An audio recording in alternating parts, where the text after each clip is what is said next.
Welcome, everybody, to yet another episode of the Wrestling vs. the World podcast. If you're all enjoying your day, great. If not, I don't know what to tell you yet.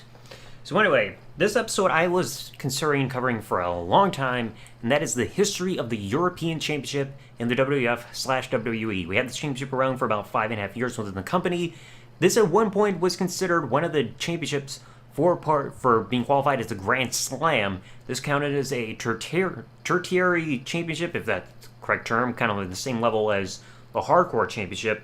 So not even looked at as a mid-card championship compared to something like the Intercontinental or United States. So today we're going to cover every title reign and kind of some of the significances with some of the championship reigns as we go along. So first off, the first ever champion we remember happening back on February 26, 1997 edition of Raw. Well, taped on that day, aired March 3rd. In Berlin, Germany, the British Bulldog would win the championship to become the first ever champion by defeating his fellow tag team partner Owen Hart in a tournament final. Fantastic match. Fantastic match. If you have never seen it, you might want to. This title reign would actually last for over 200 days, be the longest championship run in the championship's history. Title reign would end at the one night only pay-per-view in Birmingham, England, when he would drop to Shawn Michaels. Match finish saw the British Bulldog's legs getting worked on, get locked in the figure four, completely pass out from the hold, and Shawn Michaels would get the victory, technically by submission, even though it was a pass-out submission, but still a submission nonetheless. Shawn Michaels would become the champion and would be first ever Grand Slam champion, being the first ever man to hold the WWF/WWE Intercontinental Tag Team and European Championships all within their career.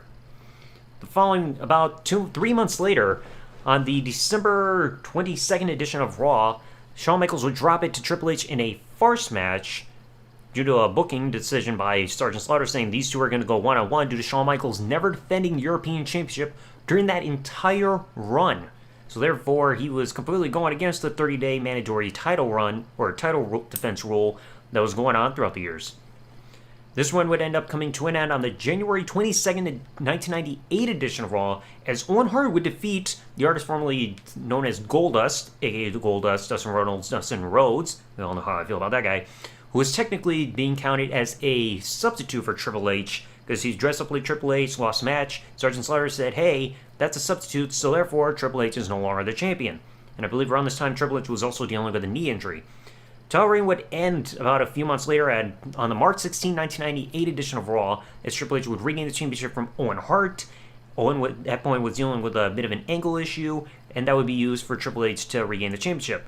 And a little fun fact, if you remember the three-part series that I mentioned of matches changing compared to when they were announced, aka card subject to change, originally Owen was advertised to be defending the championship at WrestleMania, but instead Triple H would be the champion going into the pay-per-view due to this. Title reign would end in about mid-July, on July 20th, 1998 edition of Raw, as D'Lo Brown would become the brand new champion. This is also something I mentioned during the three-part series, saying that D'Lo was not scheduled to be the champion defending at Fully Loaded, but that was changed after becoming the new champion against Triple H. Title reign would end on the September 21st edition of Raw, when he would drop it then to X-Pac in Sacramento, California. But then this title reign ended up lasting only a few weeks, as he would drop it back to D'Lo Brown on the October 5th, 1998 edition of Raw. Title reign would then last less than 3 weeks, as at the Judgment Day 2 to 3 weeks. As he would drop it at the Judgment Day In Your House pay-per-view right back to X-Pac. So just a few title changes right between both men within a 3-month period. X-Pac's reign would last about 4 months, so I believe this is one of the other longest reigns of the championship, kind of tying Triple H, give or take, if you depend on the tape delays for when the show is taped and when they actually air compared to when WWE recognizes title changes, as then he would lose it on the February 15, 1999 edition of Raw in a tag match with Triple H against Kane and Chyna, in a tag team match on the February 15, 1999 edition of Raw. So Shane McMahon would become the brand new European champion, would actually retire as champion April 4th, 1999 edition of Sunday Night Heat, claiming he was being retired as champion. So a little over 2 years after the championship was around, he was suddenly being put on the shelf for a little while. The championship would not be away for that long, as 3 months later on the June 21st, 1990 edition of Raw, Mideon would suddenly become the new European champion. The old storyline they were saying was that Mideon forgot a belt for his pants, and was asking if he could borrow one from Shane McMahon's bag. Shane said go right ahead, and it turned out that he found the European Championship in his travel bag. We saw him run around with it on TV right after finding the belt, and was just suddenly awarded the championship because of that. Title reign, however, would only last about a month and a half-ish, as he would lose the championship then at Fully Loaded to D'Lo Brown, making D'Lo Brown a 3-time European champion.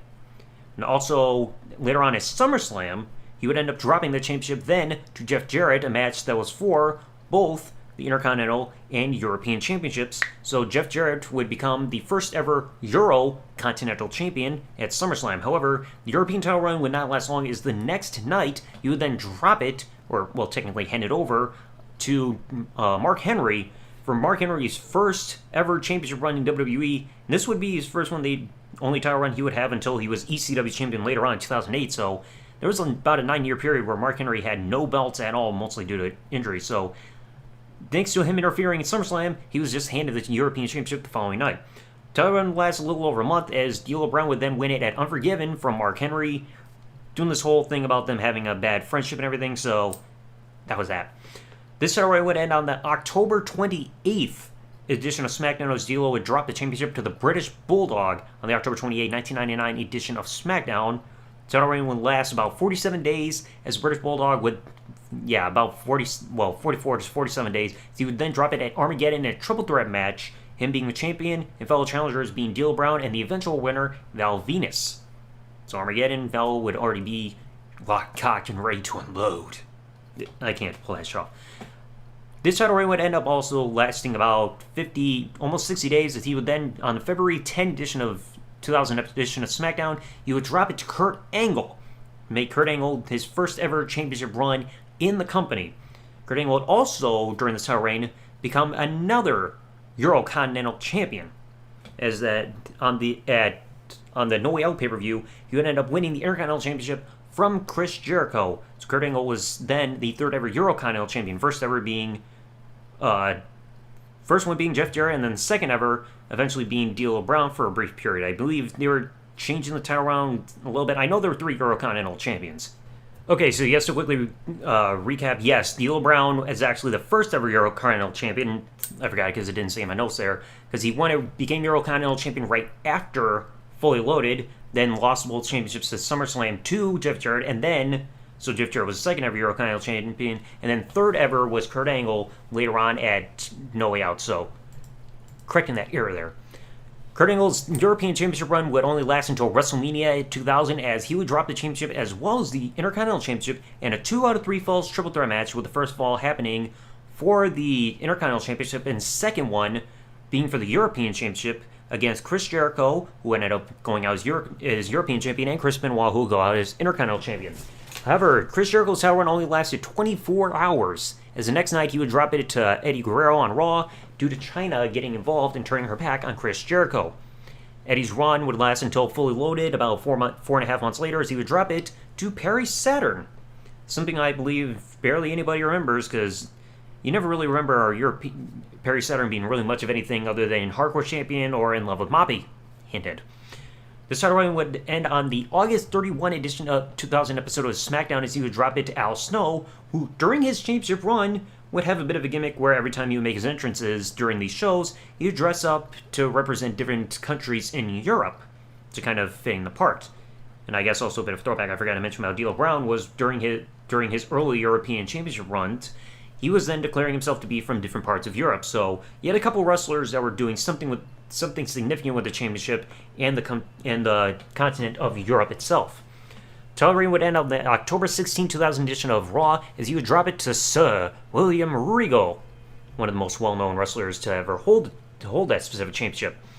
Title reign would last all the way up a little bit until the Rebellion pay-per-view on December 2nd, 2000, when an abrupt loss, it would happen to Crash Holly. Something I believe a lot of people don't remember. Title reign would only last 48 hours, as on December 4th, 2000 edition of Raw, William Regal would win it right back, becoming a 2-time European champion. This title reign would last a little over a month, about a month and a half, until the January 22nd, 2001 edition of Raw, as Test would defeat William Regal in a one-on-one match to become the brand new champion. Title reign would then go for about 2.5 months until Test lost the European Championship to Eddie Guerrero at WrestleMania 17. Title reign would end on April 26, 2001 edition of SmackDown, as he would then lose in a one-on-one match against Matt Hardy. Now, Hardy's reign would last about 4 months, so not bad there, as he was dropped then on the August 27, 2001 edition of Raw against Hurricane. However, this title reign would last about around 55-ish days, as then on the October 22nd, 2000 edition of Raw, 2001 edition of Raw, he lost it to Bradshaw's title reign. I'm sure not a lot of people easily remember. But then this one, I believe, was one of the more infamously weird ones, as then his title reign would end, Bradshaw's title reign would end on the November 1st, 2001 edition of Raw, or SmackDown, sorry. And I believe this is the one that never made air, because I believe this was supposed to make air, but instead it got bumped from the show, counted as a dark match of sorts. So, if memory serves me right, this title reign did not air on television, because I believe this is the one. This title reign from November 1st would end on the January 31st, 2002 edition of SmackDown, as Christian would then drop the championship to DDP, so DDP's first ever singles championship, and technically his only singles championship within the WWE. Now, also during this run, DDP would then lose it over to William Regal, where the championship would then be part of Raw brand due to the brand split. So Raw was keeping the European Championship permanently, even though it wasn't really a significant championship. Title reign would then go to William Regal on the March 21st, March 21st, 2002 edition of SmackDown. So 49 days for DDP, then to William Regal for a third reign. Then on the April 8th, 2002 edition of Raw, Spike Dudley suddenly became the WWF/WWE European Champion due to use of brass knuckles for Spike Dudley's only reign. Now also, Spike Dudley would technically be the final WWF European Champion, first ever WWE European Champion, due to the company becoming WWE on May 5th, 2002. Following night, May 6, 2002, Regal would win the championship back for his fourth and final reign with the European Championship on the May 6, 2002 edition of Raw, so Spike Dudley's reign only lasted about 4 weeks. A couple months later, on the July 8, 2002 edition of Raw, Jeff Hardy would become the European Champion, and then finally, around 3 weeks later, on the July 22nd, July 22nd, 2002 edition of Raw, for some reason. 2 weeks later, sorry. On the July 22nd, 2002 edition of Raw, Rob Van Dam would unify the Intercontinental and European Championships together in a ladder match to become the final European Champion, and the European Championship was officially retired. And to this day, as we're recording, the championship has not returned to WWE television in any shape or form whatsoever. There were rumors at some point that it could have returned when Rusev was US champion, but Lana spoiled it online, so they scrapped that idea. Now, really, the only time you can see the European Championship is in WWE video games. So, this championship, it had the potential to be a second mid-card championship, but it was just never given the opportunity. In terms of combined reigns, the most reigns go to both D'Lo Brown and William Regal, both tied for 4 reigns. Longest combined reigns for being the champion held for longest days. Both the British Bulldogs title reigns combined, recognized by WWE, was about 249 days, but 253 if you exclude tape delays. So, British Bulldog, longest European champion with all combined title reigns together. And then, of course, the shortest reign being Rob Van Dam for less than a day due to the championship being retired upon unification with the Intercontinental Championship. And once again, British Bulldog's first reign, when he became the inaugural champion, was the longest ever reign with the championship altogether at around 205 to 206 days. So that's the entire history of the European Championship within WWF/WWE. Let me know what you thought in the comment section below. Any fond memories that you have of the championship itself, favorite matches, and of course, probably the best match of all time involved in the championship was the initial match when British Bulldog became champion by defeating Owen Hart in the tournament final back in Berlin. So let me know what you all thought in the comment section below. If you all enjoyed this episode, remember to leave a like or a rating of some sort. Comment what you think below, subscribe or follow, depending on what service you're listening this episode to, and I'll catch you all in the next episode. Thanks for listening, everybody. Like, comment, subscribe. Peace out, and good day, everybody.